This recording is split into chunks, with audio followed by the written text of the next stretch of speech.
लाल की। एक बार दोनों हाथ उठाकर एक साथ कहेंगे, भारत माता की वंदे वंदे। सारे जहां से अच्छा हिंदुस्तान हमारा। और आगे, सारे जहां से अच्छा हिंदुस्तान हमारा। हम आवाज नहीं आ रही मेरे को। मुझे इसके आगे याद नहीं रहता है, क्योंकि जो मुझे याद रहता है वो कुछ और है। सारे, अगर आपको ठीक लगे तो समर्थन दीजिएगा। सारे जहां से अच्छा हिंदुस्तान हमारा, हम बुलबुले हैं इसके। तो थोड़ा सा परिवर्तन कर देते हैं, थोड़ा सा बदलाव कर देते हैं। जिस देश के अंदर हम रहते हैं उस देश में देश के लोग बुलबुल कैसे हो सकते हैं, क्योंकि बुलबुलों का शिकार तो कोई भी कर लेता है। तो जिस देश के हम वासी हैं उस देश के तो बच्चे भी शेर के दांत गिनने का दम में साहस रखते हैं। तो थोड़ा सा परिवर्तन कर दिया जाए। मैं कर रही हूँ, आपको ठीक लगे तो समर्थन करना।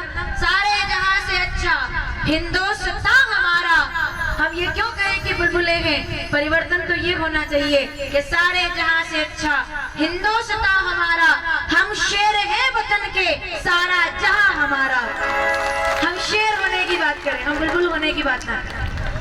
ये शेरों का देश है साहब, जहाँ के बच्चे भी शेर के दांत गिनने का दम में साहस रखते हैं, जहाँ के बच्चे भी सिंह की गर्जना को मात देने का अदम में साहस रखते हैं, जहाँ के बच्चे भी तारों को तोड़ देने का, पर्वतों को मोड़ देने का, तूफानों के रुख को मरोड़ देने का अदम में साहस रखते हैं। उस देश के अंदर बुलबुलों की बात नहीं हो सकती, यहाँ तो शेर के अदम में साहस की बात हो सकती है।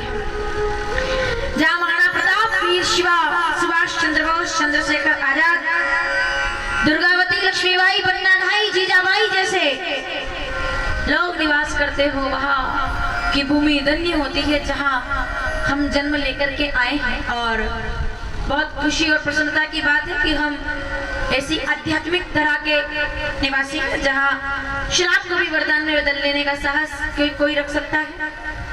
हम ऐसी भूमि के लोग हैं जहाँ समय में से समय निकाल करके और आध्यात्म और धर्म के लिए जागृति की बातें हो सकती है। जहाँ एक राजा सिंहासन को छोड़ करके कुशा के आसन पर बैठ करके और भागवत कथा का अद्भुत आनंद प्राप्त कर सकता है। निश्चित रूप से वो भूमि धन्य है जहाँ हम लोग जन्म लेकर आए हैं। देवता भी तरसते हैं कि हमें भारत की भूमि पर जन्म लेने का अवसर मिल जाए, वरना कभी कोई भगवान अवतार लेकर के धरती पर क्यों आते। किसी विदेश में भगवान का अवतार कभी नहीं हुआ, भारत की धरती पर हुआ है, क्योंकि ये भूमि आध्यात्म की भूमि है, चिंतन की भूमि है, चेतना की भूमि है। ये भूमि ऐसे युवाओं की है जिन्होंने पूरे जगत को ये बताया। मैं नाम नहीं बताऊंगी, आप मुझे नाम बताओगे मैं किसकी बात कर रही हूँ। ये भारत की भूमि उन युवाओं की नहीं है जो भटकाव की ओर आगे बढ़ते हैं, जो नशे की ओर आगे बढ़ते हैं, जो ड्रग्स और स्मगलिंग की ओर आगे बढ़ते हैं। ये भूमि उन युवाओं की है, मुझे नाम याद दिलाना जरा। ये भारत की भूमि उन युवाओं की है जिन्होंने इस पूरी दुनिया को इस बात का संदेश दिया कि जागो, उठो और आगे बढ़ो, क्योंकि तुम भारत के निवासी हो। हम उस देश के युवा, हम उस युवा के देश के निवासी हैं। बताओ आपको अभी याद है मैं किसकी बात कर रही हूँ? ये देश उस युवा का है जिसने केवल भारत में ही नहीं, अमेरिका के शिकागो में जाकर के और भरी सभा के अंदर जब भारत माता की जय जयकार के साथ पूरी सभा को भाइयों और बहनों के साथ संबोधित किया, तो अमेरिका की पूरी सभा में वंदे मातरम के नारे लगे थे और लोग कहने लगे थे कि भूमि हो तो भारत वर्ष जैसी हो, जहाँ का युवा भी राष्ट्र की सत्ता को अपने दिल में विराजमान करके लाता है। ये ऐसे युवा का देश है जिसका चिंतन पूरी दुनिया को प्राप्त हुआ।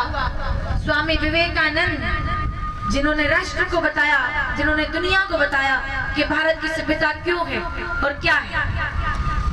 और यही तो हमारे लिए सबसे बड़ा सौभाग्य की बात है कि अनुसरण हमारे देश के युवाओं को स्वामी विवेकानंद का करना चाहिए, रामकृष्ण परम तीर्थ का करना चाहिए।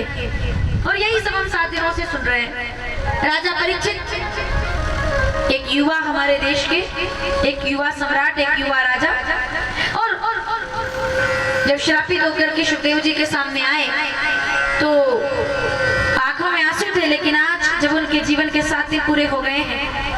7 दिनों से हम लोग इस कथा को सुन रहे हैं। राजा परीक्षित ने सुखदेव बाबा के सामने निवेदन किया है, गुरुदेव आज मेरे जीवन का आखिरी दिन है, मैं जानता हूं। सुखदेव जी कहते हैं, राजन आज तुम्हें कैसा लग रहा है, जरा मुझे बताओ।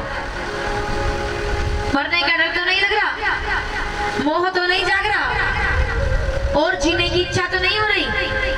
तब राजा परीक्षित ने कहा, गुरुदेव क्या मैं आपको बोलूं कि मुझे कैसा लग रहा है। नष्टो मोहा, श्रीमद् भगवद गीता 18वां अध्याय 73वां श्लोक।